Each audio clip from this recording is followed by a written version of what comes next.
Hello friends, तो short number 9 में functions of nucleus थोड़े एक्सप्लेन नहीं हुए थे, तो मैंने सोचा एक और शॉर्ट बना दी जाए इसकी। तो इसमें हम फंक्शंस ऑफ न्यूक्लियस पर फोकस करेंगे। तो जो उसका स्ट्रक्चर था वो तो हमने कंप्लीट कर ही लिया था। तो फंक्शन ऑफ न्यूक्लियस में क्या रहता है कि स्ट्रक्चर जो पड़ा है उसी में से फंक्शंस निकल रहे हैं, तो हम थोड़ा इसको रिलेट कर लेंगे। कंट्रोल सेल एक्टिविटीज़, न्यूक्लियस जो है सेल की एक्टिविटीज़ को कंट्रोल करता है। क्या क्या कंट्रोल करता है? मेटाबॉलिज्म, ठीक है, सेल के अंदर के प्रोसेस जो चलते हैं। प्रोटीन की सिंथेसिस करता है, सेल की ग्रोथ करता है, रिप्रोडक्शन यानी कि सेल की डिवीजन करता है।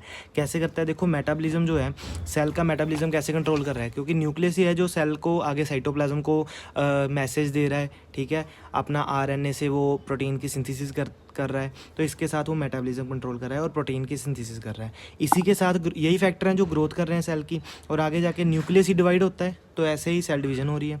तो control cell division and synthesis of RNA.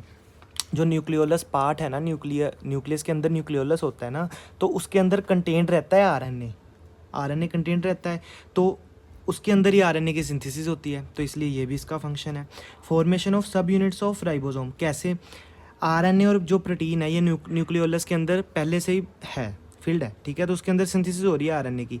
अब ये दोनों मिलके आरएनए और कुछ प्रोटीन्स मिलके क्या करते हैं कि ये मैसेंजर आरएनए का काम करता है ना, तो यहाँ से जब ये मिलकर बाहर निकलते हैं न्यूक्लियस से, तो ये जाते हैं आगे राइबोसोम्स बनाते हैं।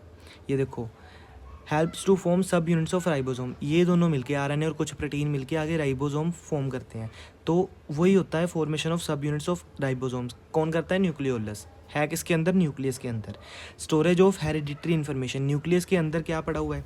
न्यूक्लियस के अंदर ये पड़ा हुआ है क्रोमेटिन, ठीक है। क्रोमेटिन के अंदर क्या पड़ा हुआ है? डीएनए, और डीएनए में क्या पड़ा हुआ है? प्रोटीन्स पड़े हुए हैं, तो वो ही हेरिडिटरी इन्फॉर्मेशन स्टोर करके रखते हैं।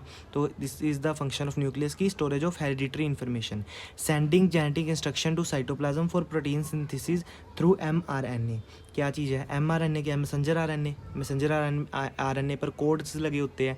है कहाँ पर आरएनए? न्यूक्लियोलस के अंदर। तो यहाँ से जब प्रोटीन के साथ अटैच होकर ये बाहर को जाता है साइटोप्लाज्म के पास, किसके थ्रू जाता है? ये अगर न्यूक्लियस है, ठीक है, न्यूक्लियस के बाहर मेम्ब्रेन है और उसके बाहर ही साइटोप्लाज्म पड़ा है, तो ये मेम्ब्रेन के थ्रू जाता है साइटोप्लाज्म में, तो वहाँ पर उसके साथ कोड्स अटैच हैं, तो आगे जाके वो क्या करता है? प्रोटीन की सिंथेसिस करता है, ठीक है। ये भी न्यूक्लियस का फंक्शन है। तो ये थे न्यूक्लियस के फंक्शन। इन शॉर्ट अभी देख लेते हैं कि पिछली वीडियो में क्या था कि structure of nucleus, nuclear membrane, nucleoplasm, chromatin और न्यूक्लियोलस।